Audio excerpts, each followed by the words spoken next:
Good morning again, and welcome to St. Peter the Apostle Anglican Church as we continue our series on Anglicanism 101. What is Anglicanism? Today what we're going to do is we're going to look at two key figures in the 13th and 14th centuries. Not the 13th and 1400s, but the 13th and 14th centuries. Today we're going to look at John Wycliffe, and we're going to look at Thomas Bradwardine, B-R-A-D W-A-R-D-W-I-N-E. And this is going to actually close out the 13 and 1400s, because next week we're going to look at two of the key forerunners. I shouldn't say forerunners because Wycliffe and Bradwardine were forerunners, but two of the key principles that lead us into the English Reformation, William Tyndale and Thomas Cromwell. But today we're going to look at Wycliffe and Bradwardine.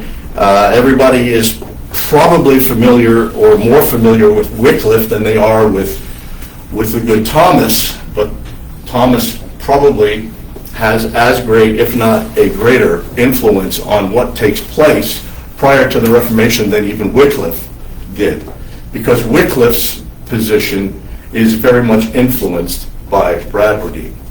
But we're going to look at Wycliffe first because he's the more famous. He was an English theologian, a philosopher, and he was a reformer who is often referred to as the morning star of the Reformation.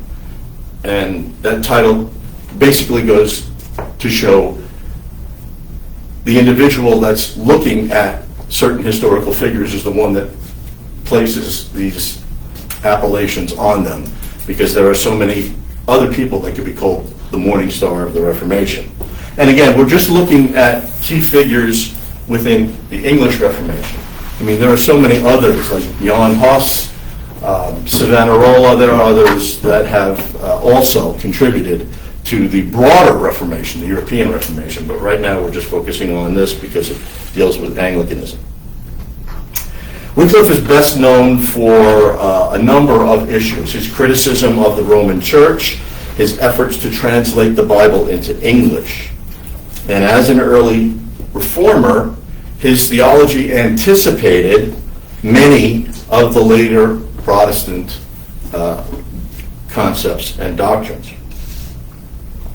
He was a professor at Oxford, became a vocal critic of the Roman Church, especially when it came to its wealth, power, and the papacy.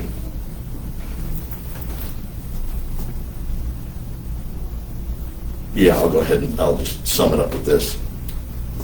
At his death in 1384, he was, for all intents and purposes, viewed as a local saint. Some of his Bohemian followers actually they chipped off pieces of his crypt and took it with them to worship it, to worship him. He was subsequently deemed a heretic, and in 1415, at the Council of Constance, our favorite council, Wycliffe, that council made it official that Wycliffe was a heretic. His body was disinterred. It was then burned at the stake.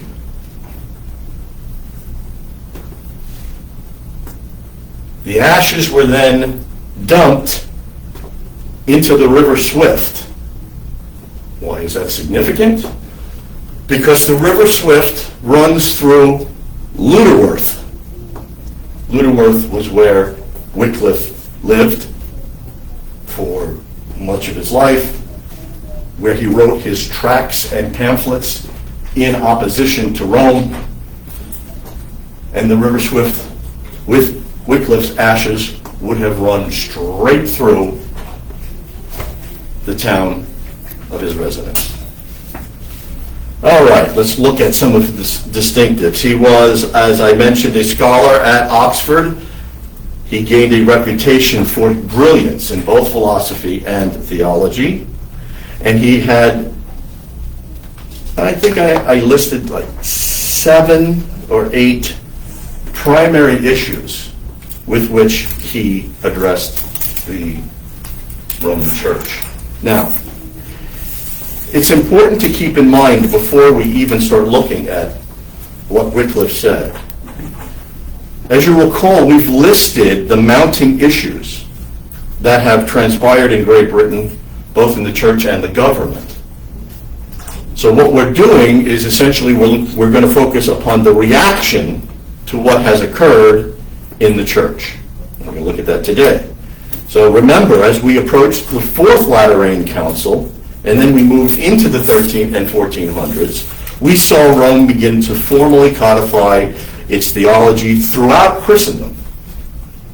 The primary matters that we've encountered, at least to this point, are authority, papal power, the questions of baptism in the Eucharist, and of course the structure of the Mass, i.e. that it was a service exclusively in Latin.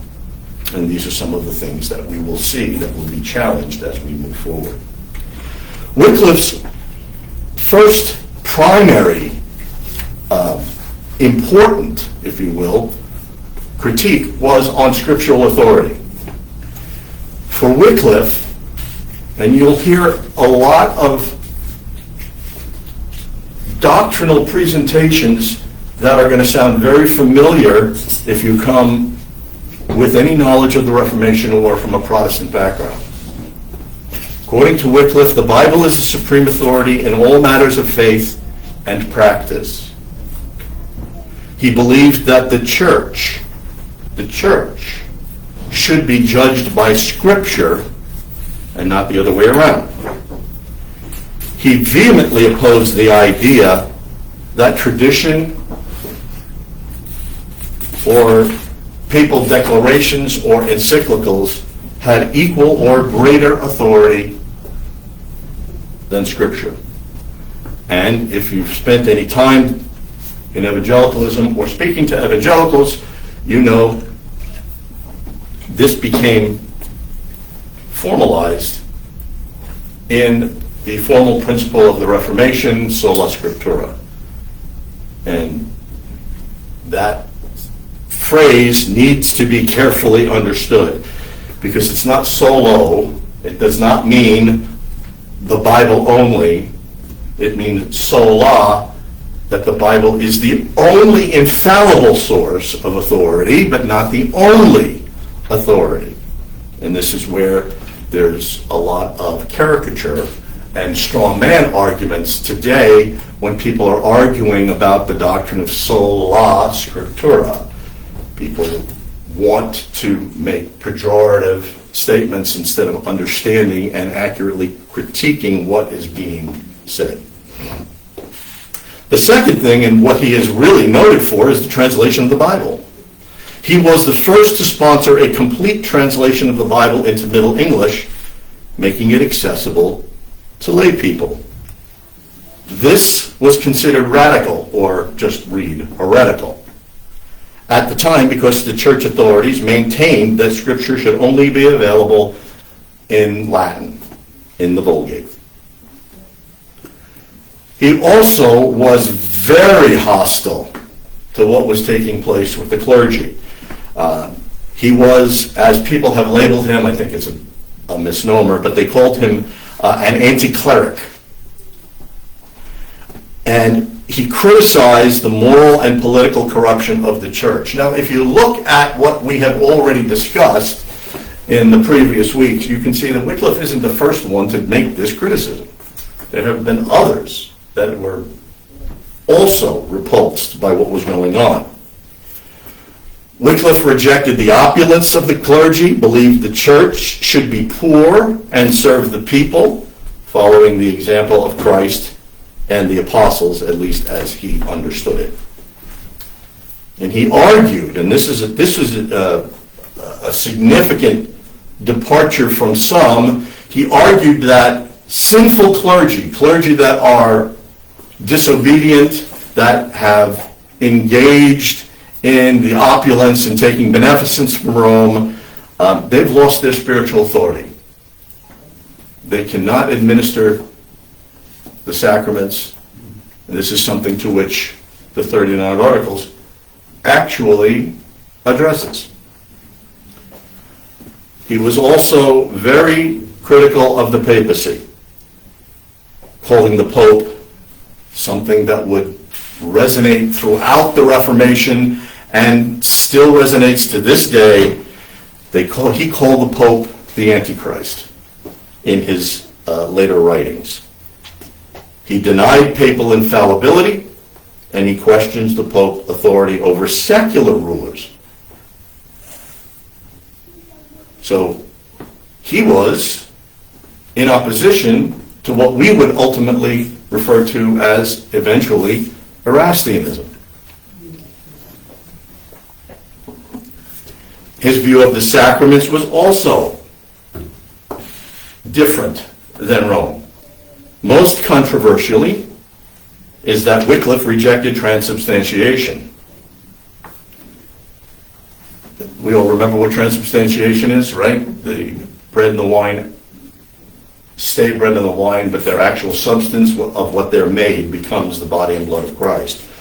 To reject this at this time was immediate excommunication and to be deemed a heretic.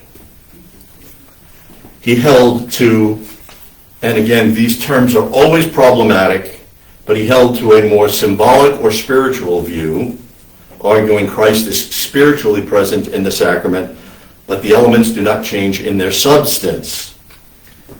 This, and the word symbolic is one of those terms where we can actually spend the whole lecture talking about what it meant. But his view actually was closer to what we understood to come out of the Reformation, and it was sacramental. So he wasn't a Zwinglian. He did not anticipate Zwingli, or to what Zwingli is attributed in teaching. His view of salvation was also very, not necessarily very different, but it parted with what Rome was teaching because it parted with the penitential system. Wycliffe emphasized predestination and the sovereignty of God in salvation. And here is where you're going to see Bradwardine's influence on Wycliffe. Wycliffe taught that salvation was by grace through faith alone, not by works or the mediation of the church. So as you can see, step by step, one by one, he's attacking the very things that we have seen the church developing within England. And finally, he believed secular rulers had the right to reform the church and to take away its property if it was corrupt. So it wasn't a true form of Erastianism. He supported the supremacy of civil authorities over the church in temporal matters, but not in ecclesiastical matters. His legacy, his teachings were foundational for later reform movements, multiple reform movements, particularly the Lollards. And in case you don't know the definition of that, the Lollards is a slang term that the Brits used to call somebody an idiot. Lollardy simply meant uneducated, non-intellectual. So it was a slam. His writings influenced Jan Hus in Bohemia, and they also influenced Luther in Germany. Okay, so any questions on Wycliffe before we move to Bradwardine? Just for clarity, and this is just Yeah. a simple question. When Yeah. you talk about he rejected the opulence of the clergy, Yeah. was it their personal or the church as a whole, and the amount of money that? Well, the difficulty with that is that at that time you couldn't really make that type of a separation like we could today. Yeah. They couldn't do that. So what was happening was, if you'll remember, we talked about some of the acts of parliament that were enacted to curb or infringe upon the beneficence that was being dispensed upon clergy and even nobles, but primarily on clergy.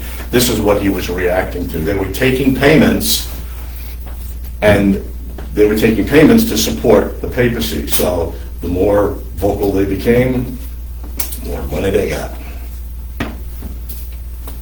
Okay? All right. Now, the reason I said that Bradwardine influenced Wycliffe is because the dates of John Wycliffe are 1320, and he died in 1384. Bradwardine begins in 1290. And unfortunately, he had a very brief life. He died in 1349 on the 26th of August. Bradwardine was a prominent English scholar. He was a theologian. He was a mathematician. He was a physicist. And when I tell you some of the things that he did, you're going to be surprised. And he also was the Archbishop of Canterbury. He was, if not the, he certainly was a leading intellectual figure of the 1300s, the 14th century, and he is often considered a forerunner of the scientific revolution due to his works in mathematical physics and in philosophy. He was an amazing mind. So much so that his nickname, if Aquinas was Dr. Angelicus, Bradwardine was Doctorus Profundus. He was the profound doctor.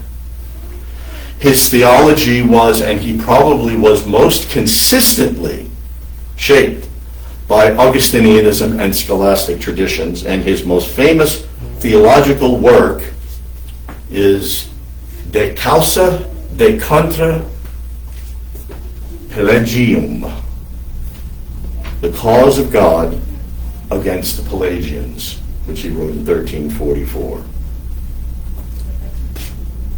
He was born in 1290 in Sussex. He was educated at Balliol College in Oxford, where he became one of the early members of the intellectual movement known as the Oxford Calculators. And simply by the name, you can assume that being a mathematician, what he did was he applied mathematical principles to the interpretation of Scripture. That's what the Oxford Calculators were doing. I'll give you some of his contributions to science and math. Listen to this. Bradwardine applied, well, I just said that. Bradwardine applied mathematics to natural philosophy. Natural philosophy today is what we call science, especially in the study of motion and mechanics. So who does that predate? Newton. He predates Newton. His most famous work in science, I won't give you the Latin, is on the proportions of velocities in motions, written around 1328. So as you can see, Newton stood on the shoulders of some pretty hefty men, and I don't mean hefty in weight. So in this work he challenged and then expanded on Aristotelian physics, proposing a logarithmic reason between force, resistance, and velocity. Now, if Daniel was here, we could ask him what all of that means. But when you simply consider each of those, that's pretty impressive for somebody around the 1300s to start looking into that stuff. And this was, get this was an early step towards quantitative physics. And he predated Galileo's approach by centuries. He was, if you were to sum him up, a man well ahead of his times. As his ecclesiastical career, he served as a chaplain and confessor to King Edward III. gaining the king's favor. He was appointed the Archbishop of Canterbury on the 4th of June, 1349. Anybody know why that particular date stands out? The Black Plague. The Black Death. And the Black Death becomes an important part of Thomas Bradwardine's life. He was appointed the Archbishop of Canterbury on the 4th of June in 1349, during a time when 50% of Europe's population died. 50 million people, it's estimated, died of the Black Death. And Archbishop Thomas was no exception. He was not immune. On the 26th of August, that's how we know the date of his death, 1349, he succumbed to the plague. Now, it's very interesting when you think of God's providence, because when I read to you his theological position, his death,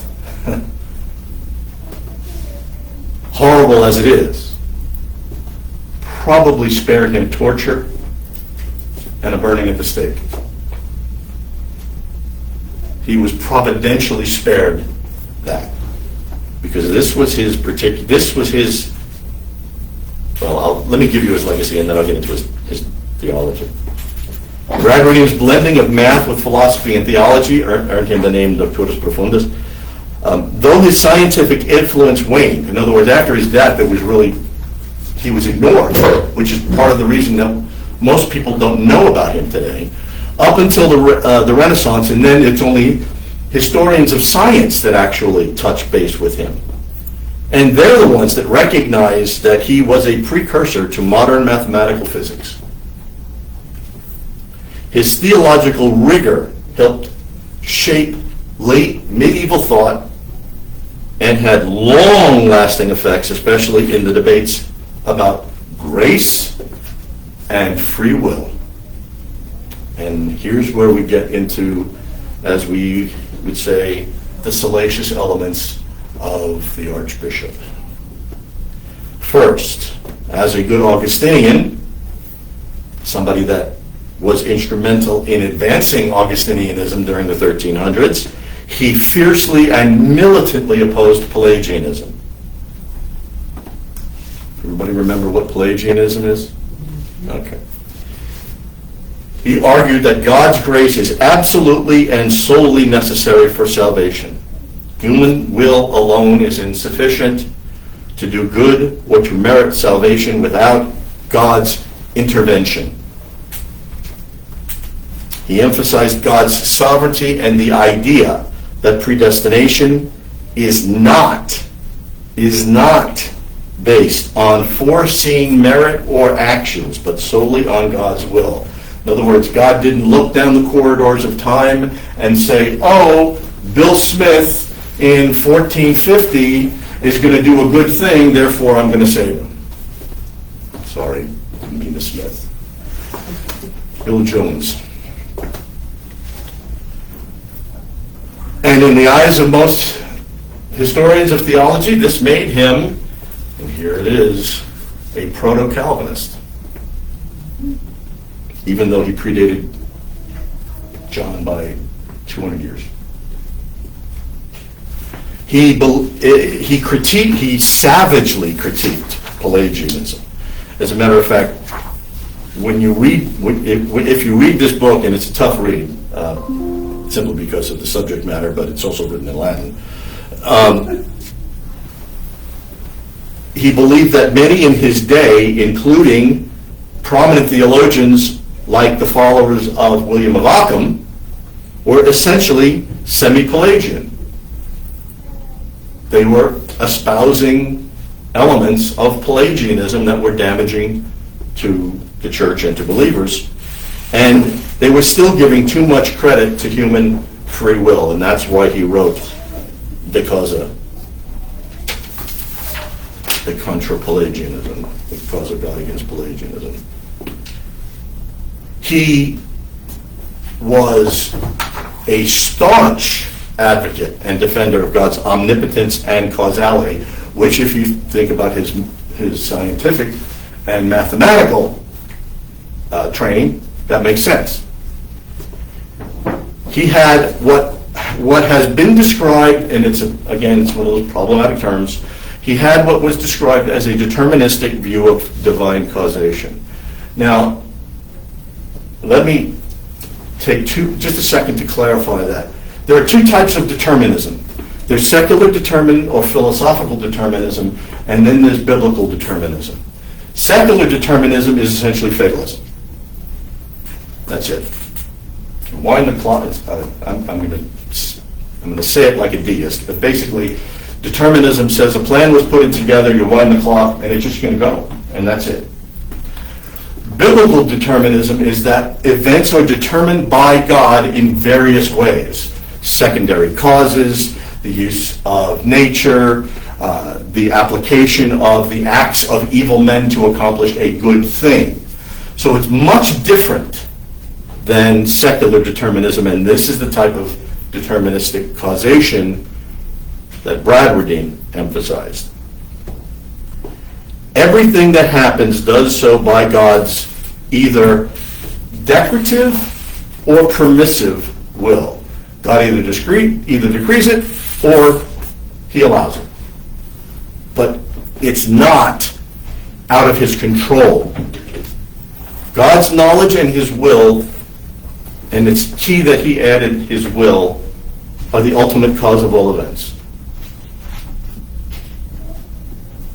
Now, his philosophical and theological rationalism. Bradwardine integrated math and mathematical reasoning and logic into his theology. When he used scientific methods, detailed argumentation, and distinctions to defend all of his theological positions. His influence and legacy, though overshadowed by many later theologians, and I'll give you a little hint. We had somebody that with which we affiliated for quite a while. He went to Oxford, and he was going to do his PhD on Thomas Bradwardine. But when he found out that none of Bradwardine's works were in English, and he couldn't translate Latin, and started looking at Bradwardine's, because if you do a PhD, I mean, you can focus on his theology, but you're going to have to deal with his math and physics. He switched and changed his focus. But though he was overshadowed by later theologians, he influenced Wycliffe, specifically, as you heard, divine grace and predestination. But also, you will see in their writings references to him. Luther, Zwingli, Calvin, Bullinger. I'm thinking of the left fielder for the Yankees. Heinrich Bullinger, Theodor Beza. I mean, these are some of the men that were influenced by Bradwardine. So extensive was his legacy. So, I'm gonna stop right there. Do you have any questions on either of these gentlemen?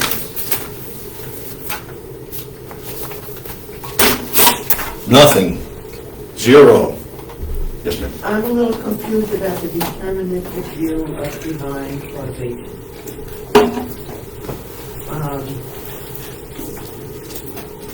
What specifically? Bradwardine held that. Well, that's how the either church historian or historical theologians have described him.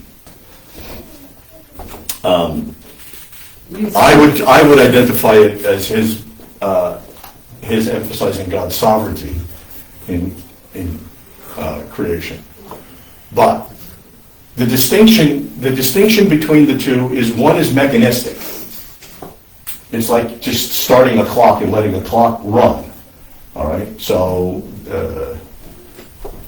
the fates are deterministic. There's no person, there's no mind, there's no will, there's nothing behind secular determinism or philosophical determinism. Where on the other hand, in biblical determinism, what we have is we have God who is actively involved in his creation at all times, and instead of sitting down and saying, okay, these are the 2 yellow lines going down the course of history, and what I'm going to do is I'm going to take everybody like little sheep, put them in these 2 little, and boom, they're going to go straight down that line. And then I'm going to go to Belize and lay on the beach and have a Mai Tai. That's not biblical determinism. God, yes, he has a plan. He has a plan of redemption. I don't know how many times we use that phrase, God's plan of redemption. And then when we talk about God actually enacting that plan, we suddenly have spastic colitis. The fact of the matter is that he uses everything within his creation. He is involved to make sure his plan comes to fruition. And the simplest illustration for you, Nance, Genesis 50 and Joseph. The whole situation with Joseph. I mean, just take 2 seconds and think about what happened. This snotty little kid that his father loved and gave him this really pretty little coat starts ticking off all of his brothers. They're tired of it, right? So what do? They enact a sequence of evil things towards him, right? They pretend they kill him, then they throw him in a well, then they say, well, let's not kill him, let's send him off into slavery. He goes into slavery. Now he's in slavery for the better part of 17 years of his life. And then look at what happens to him while he's in slavery. He becomes the head of Potiphar's house until Potiphar's wife decides that she wants him more than she wants her husband. He winds up in jail unjustly. Okay? More evil acts happening to him. Then he's there for a couple of years. He winds up running into the baker and the cupbearer. He interprets their dreams.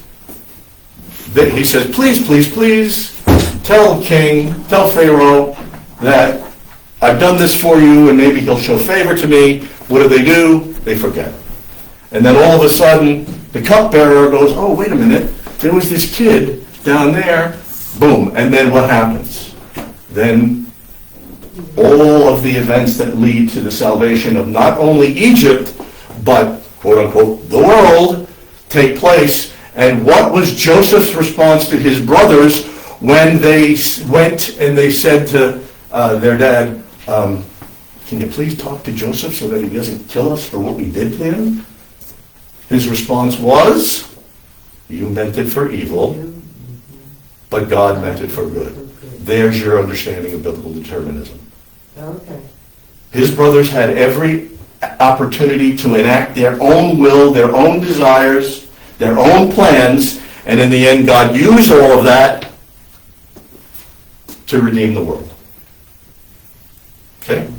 Thank you. Sure.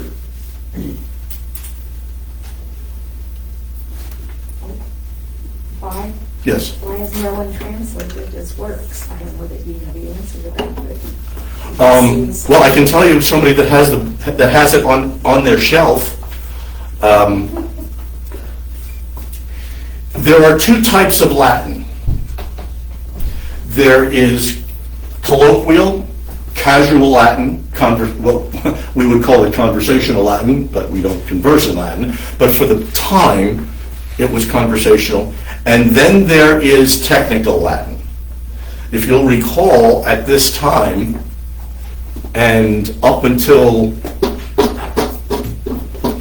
I think it was up until the 1800s, Latin was the language of scholars.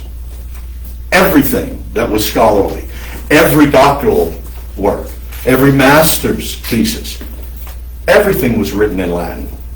So in order to be a recognized scholar, you not only had to write your thesis in Latin, you had to be able to translate others' technical writings in Latin. And when you're dealing with somebody that not only deals with technical Latin, but you're dealing with, well, how many people here have friends that are mathematicians? You ever try and have a conversation with a mathematician? I mean, no offense, but it's a challenge. They think, yes, exactly. We live in the world, of the gnomes. They live in Valhalla with the gods. The way they think is just totally different. Now, when I studied logic in college and in graduate school and taught logic, intro logic, I could see some. It was like I was like a 5-year-old peeping through a keyhole to see how they were thinking. Because if you deal with logic regularly, first of all, it alienates all your friends because you can't have a normal conversation with them. Well, that's the fallacy of ad hominem. That's the hasty generalization fallacy. That's the tu quoque fallacy. That's my favorite, the ad ignorantium fallacy. That's all these fallacies. And nobody wants to talk to you. So my suspicion, and it's just a suspicion, A, it falls into that category of very technical scholarly Latin. B, it's very technical scholarly Latin written by a mathematician. And then C, it's a really dense book. I mean, it's thick. It would take somebody, it would take somebody quite a while to translate that. We had a professor that took Francis Turretin's work, which was, if you look at Turretin's work, it's 3 volumes. It's about 1,500 pages. Right? And Jim went through and he translated it he just did a straight translation, word for word, didn't polish it up. And it took him, if I remember right, it took him 3 years just to translate those 3 volumes in gross English. And then he had to go back, and then he had to polish it up so that you actually could read it in English. Because you do word for word translations. I don't know if you've ever worked with Latin, but Latin, Greek, and German all have one thing in common, other than the fact that it's like getting a flaming proctoscope. It's that all of their verbs end up at the end of a sentence. So you have to sit here and you have to know case, and then you have to know the verbal conjugation, and you're taking both ends of a sentence and you're doing this type of translation, working towards the middle, if you will. So I'm sure that contributes to some of the challenges with Bradwardine. Even if it's done, there's going to be so much debate about the authentication. Authenticity. Yes, Oh, I'm glad I'm not the only one this morning. Talk for a little. Well, the interesting thing is that his works have been substantiated. And this is one of the things that, and we were talking about it a minute ago, this is one of the things where the providence of God has been a blessing to us. Because had he been declared a heretic, it might have been a bit more difficult to get his word, to understand his works. Now, there's no question, Rome looking back on him, 800 years later, I mean, they're just denouncing him left and right, of course. But he was never formally declared a heretic while he was alive. So we have his works. The challenge will always come with the actual doctrine, not necessarily the translation. So the challenge is always going to come in whether he was correct in his understanding of predestination, whether he was correct in his understanding of Augustinian soteriology, whether he was correct. No, the interesting thing is you get very few people challenge his mathematics and his physics. Because Newton, Galileo, and others built on him. So, as I said, this is a man that unfortunately has been lost through the history of time, and much like our buddy at the beginning, Theodore, you would hope that somebody at some point would do the work, move into a PhD dissertation, and then translate it into English for the rest of us scrubs. So he was arguing that like Occam and nominalism, Yes. kind of thing was kind of disposed toward Pelagianism. Yes, see, like at a systemic level. Yeah, because if you'll remember, when asked, Occam limited God's omniscience. Well, in what way? God didn't know certain events in the future. Couldn't know them. And Bradwardine was like, wrong. Omniscience is omniscience is omniscience. And this is one of the reasons people have a difficult, at least today, have difficulty with Occam. Other than the fact that they overuse Occam's razor and misunderstand it. But so he was sharp.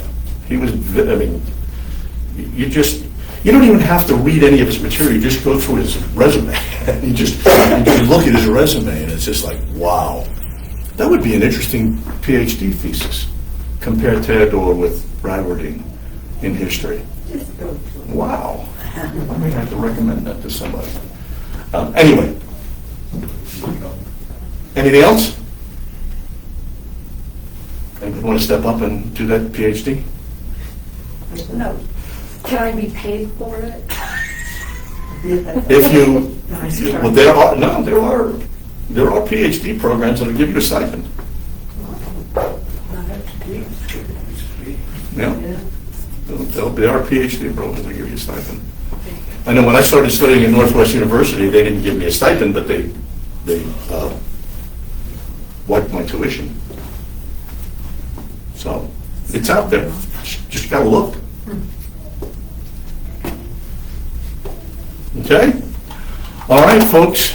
Morning prayer.